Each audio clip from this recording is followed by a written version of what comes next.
Hey everyone, this is acyuta-bhava from Nightlight Astrology, and today we are continuing on with our series on the Tao Te Ching for astrologers. So today we're going to be looking at verses 41 and 42. You don't have to have been listening to the entire series previously to take advantage of this episode and learn something good from it. Every verse in the Tao Te Ching is completely unique, and they're not necessarily building on one another. Although there's many different things that the text says, and of course you can study it as in a linear way. But the Tao Te Ching is very, in my opinion, is beautiful because it's so non-linear, and any verse packs a whole universe within it. So hope you guys will enjoy these verses today. We're going to look at them, read through both of them, and then consider them in light of our study of astrology. I always do this midweek as a way of pausing and reflecting on why we're here and what we're doing. What does astrology mean? Why is it a part of our path?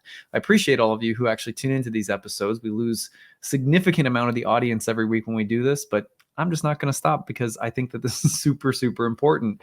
And to me, anyway, it's how I make sure that it's not just about numbers. It's not just about, it's not just about grinding out constant astrology content. We have to pause and reflect on what we're doing and why we're here. So it's really important to me personally.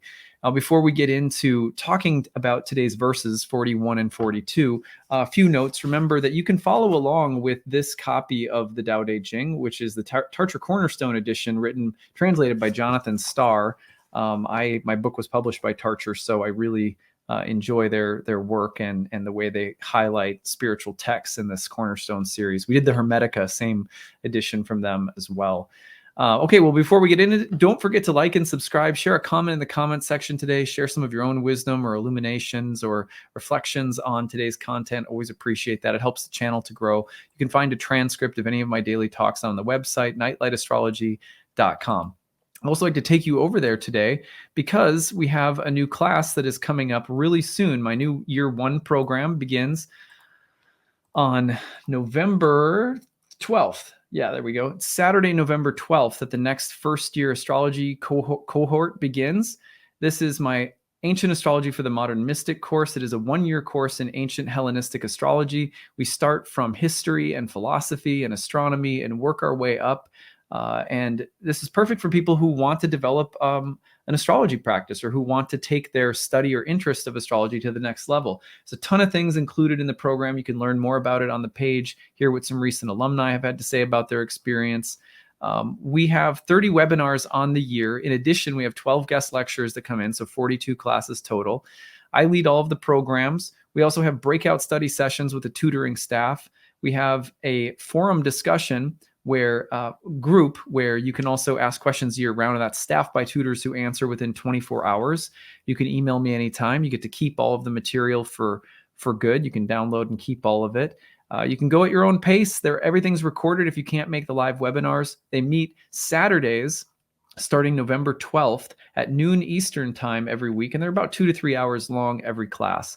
I would love to see some of you there. The early bird rate is open. Enrollment is now open, so please join. Love to see some of you in class. And don't forget that we have tuition assistance available if you, for any reason, need help taking the program. But we are limiting how many tuition assistance contracts we have available, just to make sure that it doesn't. We want to keep a mix of those and normal payments in the program. And so we do have a very specific targeted number of tuition assistance contracts available for students. So if you're someone who would like to take the class, but you have a hard time financially, take advantage of that. But just be sure to apply right away while we still have them, because they will go, and once they're out, they won't be available anymore. So just make sure that if you have any questions too, you can email us, info@nightlightastrology.com. We're trying to make sure that nobody's priced out of taking the class. But we do have to set a cap on it so the classes don't get too crazy big. They're big classes already, but we try to, keep them manageable. All right. Well, that being said, let's go today into the 41st and 42nd hexagrams. I'm going to put this up on the screen so that you can read along with it. Maybe if you're on a computer, a desktop, or laptop or something like that. And let me make this full screen. We're going to read through each of the verses And then I will read through them a second time and pause after each verse to offer some reflections. So, verse 41. When the best seeker hears of Tao, he strives with great effort to know it. When an average seeker hears of Tao, he thinks of it now and again. When the poorest seeker hears of Tao, he laughs out loud. Tao is always becoming what we have need for it to become. If it could not do this, it would not be Tao. There's an old saying, the clear way seems clouded, the straight way seems crooked, the sure way seems unsteady. The greatest power seems weak, the purest white seems tainted, the abundant seems empty. The stable seems shaky, the certain seems false, the great square has no corners, the great vessel is never filled. A beginner may be clumsy, but after practice, what talent? A large drum may sit silently, but when banged, what noise? Tao lies hidden, yet it alone is the glorious light of this world. Verse 42. Tao gives life to the one gives life to the two give life to the three give life to the 10,000 things. All beings support yin and embrace yang, and the interplay of these two forces fills the universe. Yet only at the still point between the breathing in and the breathing out can one capture these two in perfect harmony. People suffer at the thought of being without parents, without food, or without worth. Yet this is the very way that kings and lords once described themselves. Who knows what fate may bring? One day your loss may be your fortune. One day your fortune may be your loss. The age-old lesson that others teach, I also teach. As you plant, so you reap. As you live, so you die. Know this to be the foundation of my teachings. Let's go back to 41. I'm going to read this verse again, and then we'll pause and offer some reflections. When the best seeker hears of Tao, he strives with great effort to know it. When an average seeker hears of Tao, he thinks of it now and again. When the poorest seeker hears of Tao, he laughs out loud. I think of this a lot when I think about astrology. First of all, what distinguishes really good students of astrology over 12 years of teaching classes full-time? I will say that it is usually that when people hear about astrology, a sacred spiritual topic filled with gnosis, filled with some knowledge that gets us close or intimate with something divine that's here in the world, that when the best students hear about it, they get really serious about it and they throw themselves into it. It's just a passion that burns inside of them. And it could be this, not necessarily just for astrology, but for anything spiritual, yoga, or, for me, astrology, yoga, shamanism at an earlier stage in my life. You strive with great effort to know it. I know that's when I'm at my best, is when I hear of something sacred and that's all I want, is that sacred truth or knowing or relating that fills my life with joy and wonder and mystery. Now, when an average seeker hears of Tao, the text tells us he thinks of it now and again. There's a lot of people out there that would probably consider themselves spiritual, not religious. And when someone starts talking about astrology, their ears perk up. Maybe they take in some content once in a while. And underlying everything is a sense that, yeah, there's something more. But I haven't yet really gotten like a fire lit under my butt, to do something about it. And I think when I think of myself all the way up until my early 20s, that was sort of me. That was how I would describe myself. I was always interested in spiritual things. I grew up in the church as a preacher's kid, because most of you guys know that. I was never really that interested in spiritual things, though, on a deep personal level. Like I was sort of wasn't compelled by my own inner thirst. But then I fell into some addiction, and in order to get out of that, needed spiritual experience, and that's when it got lit. So I know there's lots of people out there like that with astrology too. It's like, how many people do I run into where they find out that I'm an astrologer, and either it's awkward because they think it's, the next one where they laugh out loud, or they're like, oh, that's really interesting. I've always been interested in that. You can see them that on again, off again switch is being turned on. And then the porous seeker hears of Tao, they laugh out loud. And that, to me, I've been listening lately to some of the people, I'm a sports fan, and some of the people in the media have been criticizing an NFL quarterback named Aaron Rodgers, who plays for the Green Bay Packers, for having consumed ayahuasca. Now he's getting criticized for other things too. But in particular, I've heard a number of people say, like laugh out loud and say, what a loon. He's off his rocker to be drinking ayahuasca. As someone who's drank ayahuasca, is an astrologer, practices yoga, I'm very used to people looking at me, my life, and what I have done, the choices I've made, and maybe not in front of me, but laughing out. They would laugh out loud if they heard about it, or they might be like, "Oh my God, like what is that?"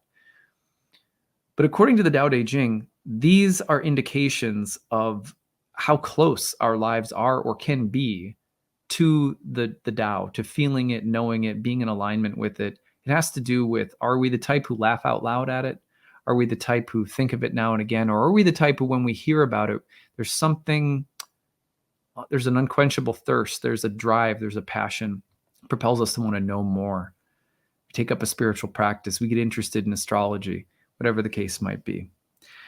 Tao is always becoming what we have need for it to become. If it could not do this, it would not be Tao. This is fascinating. I love this because it's a way of suggesting that the universe and the great spiritual intelligence behind the universe is always moving, as it's like a great, this world responds to our desires and what we want and what we're afraid of. And it constantly gives us what we want, or shows us what we want, or makes us more aware of our fears, or puts us in touch with them. It's fascinating the way that this world is like this hyper responsive jellyfish that's always changing as we are thinking and feeling and wanting or fearing.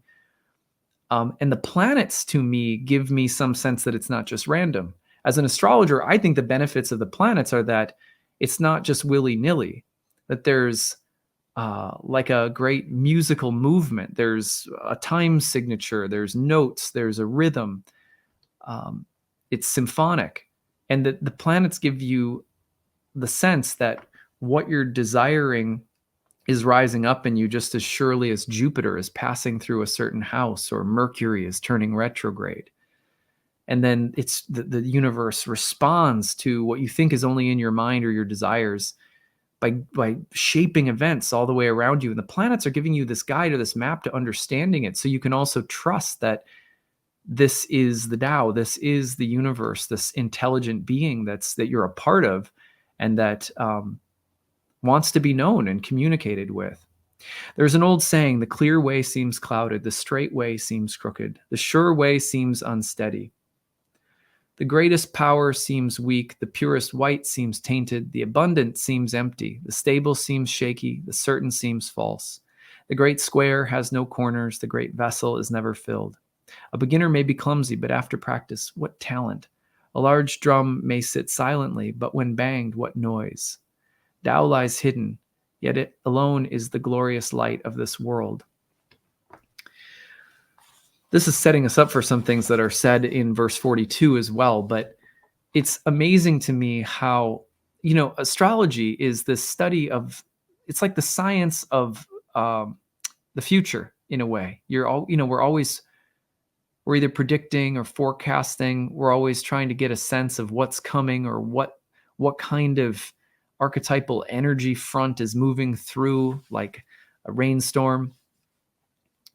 And yet, isn't it amazing that even though, I can predict, for example, Venus is going to be opposing Pluto in the sky, or Venus is going to be turning retrograde, and I can describe all of the archetypal themes and combinations, but it never is what I think it is going to be. There's always this element of novelty The universe takes and combines things in ways, the raw material of our lives, it takes and combines the material of our lives in ways that I could never predict, even though I might nail the archetypal themes or field that's coming.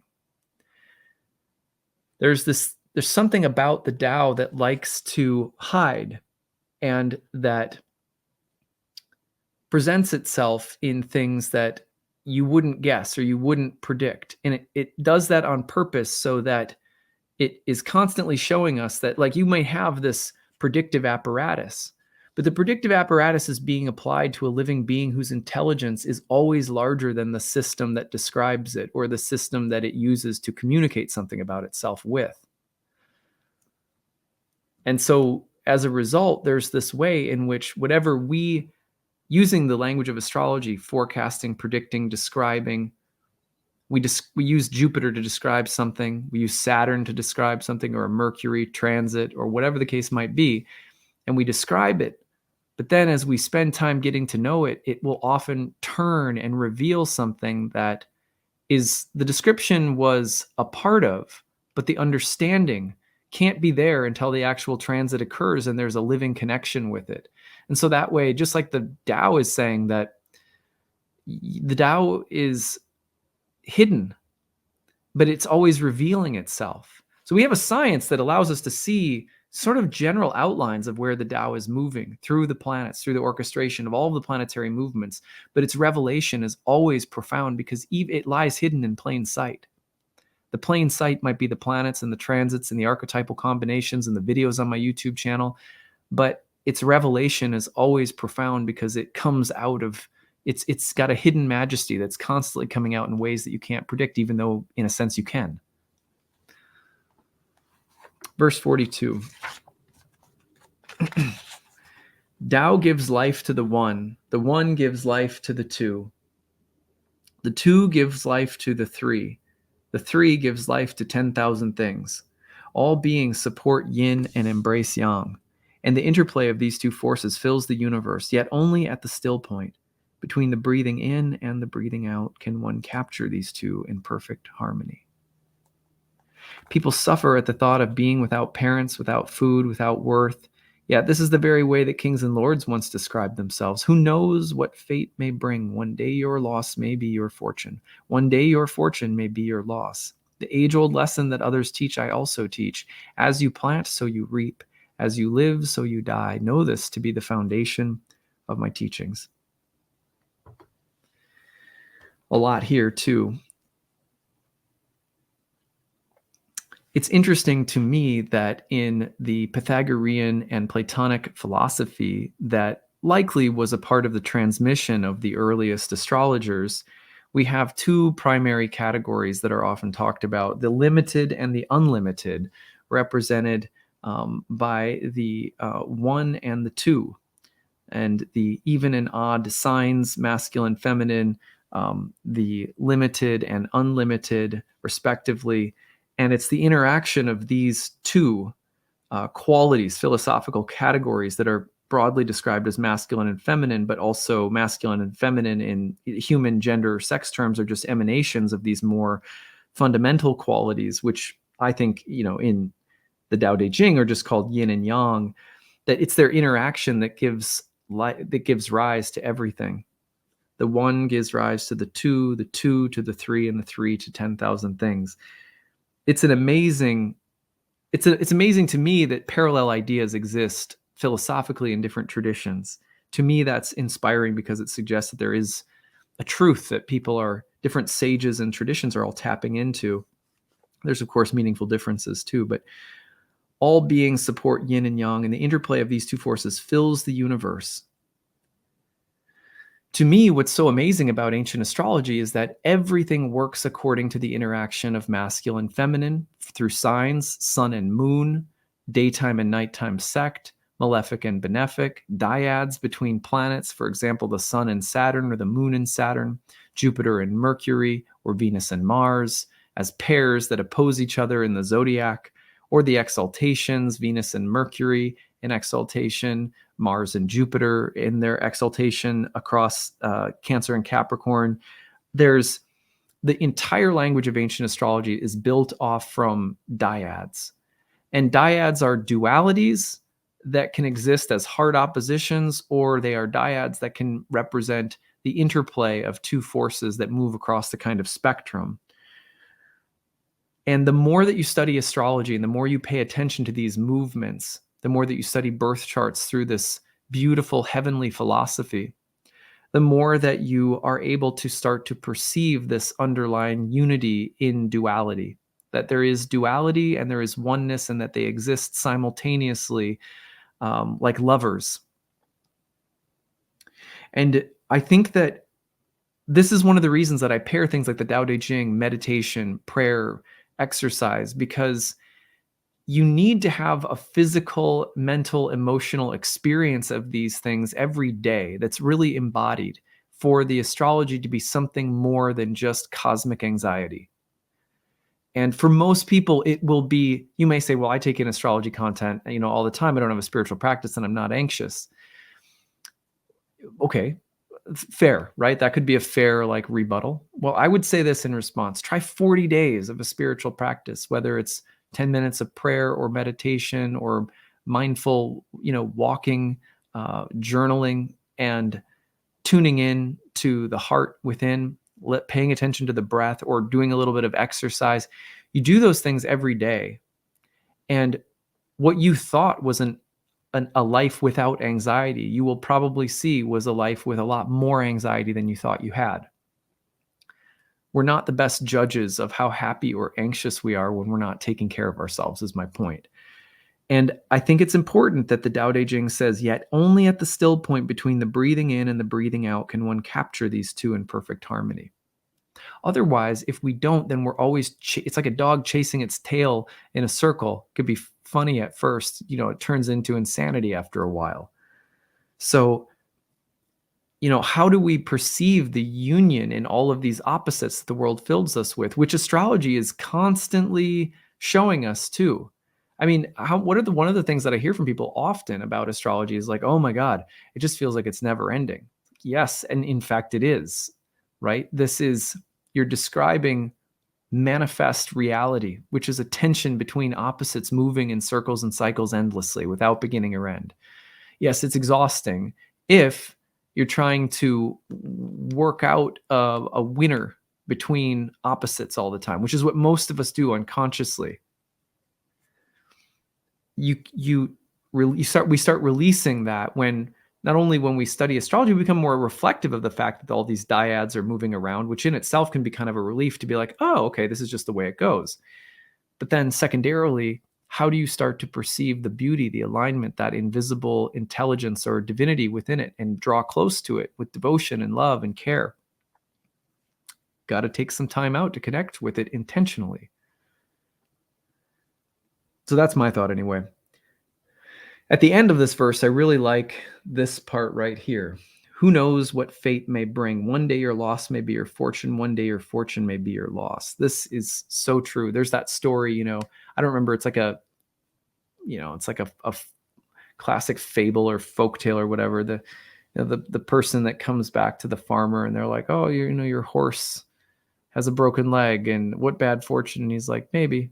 And then, later it turns out that the horse having a broken leg means that your son can't go off to war because he needs the horse to go off to war.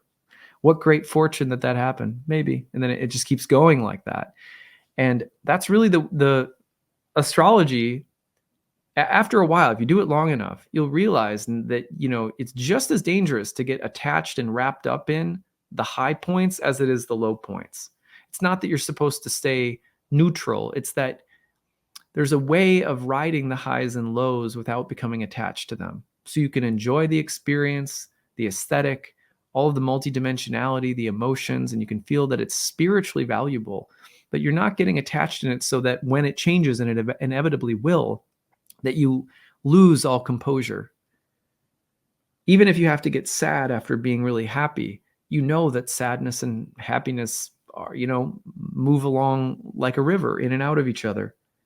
There's something about that astrology has always been teaching us. Read all of the ancient astrologers. They're saying the same thing.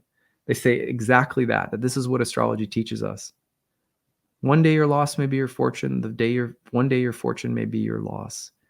And then be aware of the last teaching: as you plant, so you reap; as you live, so you die. Our choices feed into the stream of these cosmic influences. And though the cosmic influences have a hold on our lives as the presence of fate, as a larger karmic law in the universe, our actions are always feeding into them. The chessboard is always moving.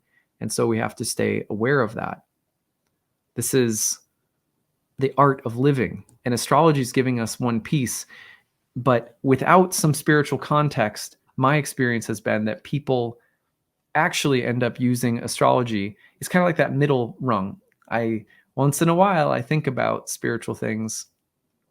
Well, if you're like that, and then you just take in astrology content, it's like you're sort of satisfying the spiritual itch, but mostly just doing it to bring that spiritual itch back into the service of all of the things about the world that are probably creating more stress and anxiety for you than anything else, which is why we have to reflect on this over and over as a practice, not as one of scolding ourselves or, you know,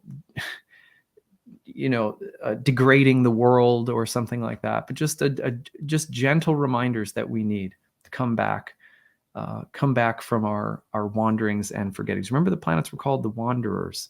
We wander, and wandering is beautiful, but wandering without some remembering is just forgetfulness. So I hope that this has been helpful. Don't forget to like and subscribe. Share some of your insights. I'd love to hear from you guys and what you're learning from this series. Really appreciate it. Don't forget to go to nightlightastrology.com. Register for the new class, Ancient Astrology for the Modern Mystic, starts November 12th. I'd love to see some of you there. Don't forget to check out the need-based tuition option if you want to take one of my classes but can't afford it. We do have a limited number of those available, so I'm trying to really make sure that everyone gets signed up nice and early to be sure that you get one of those spots if you need it. All right, that's what I've got for today. Have a good one, everyone. Bye.